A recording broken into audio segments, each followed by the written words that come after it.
درمیان میں آیا، میں کہتا چلا جاؤ میرے پیغمبر کی 11 بیویاں ہیں، رسول اللہ نے اعلان لفظوں میں کیا ہے ما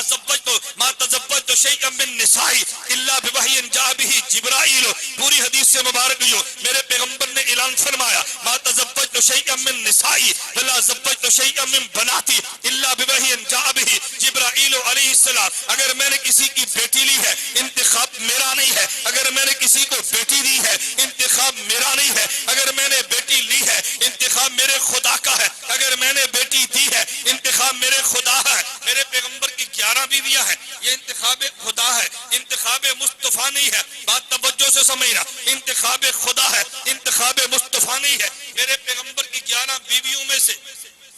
ایک امی عائشہ وہ ہے رضی اللہ عنہ جن پہ الزام لگا ہے، باقی 10 پر کوئی الزام لگا نہیں ہے، ایک پہ الزام لگا ہے۔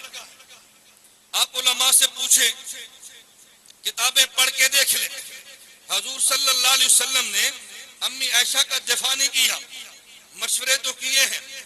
نفل تو پڑھے ہیں، خدا سے دعائیں تو مانگی ہیں، نبی گڑے تو ہے، نبی روز تو ہے، لیکن امی عائشہ کا دفاع نہیں کیا۔ بات توجہ سے سمجھنا، ایک شخص کہنے لگا پیغمبر کو دفاع کرنا چاہیے تھا، میں نے کہا نہیں کرنا چاہیے تھا، مجھے کہتے نہیں کیوں، میں نے کہا اس لیے اگر امی عائشہ انتخاب مصطفیٰ ہوتی تو حضرت امی عائشہ پہ الزام لگا دفاع مصطفیٰ کے ذمہ تھا، یہ انتخاب مصطفیٰ نہیں ہے، یہ انتخاب خدا ہے۔ تو جس خدا نے نبوت کے حرم کے لیے امی عائشہ کو چنا ہے اس خدا نے دفاع بھی فرمایا ہے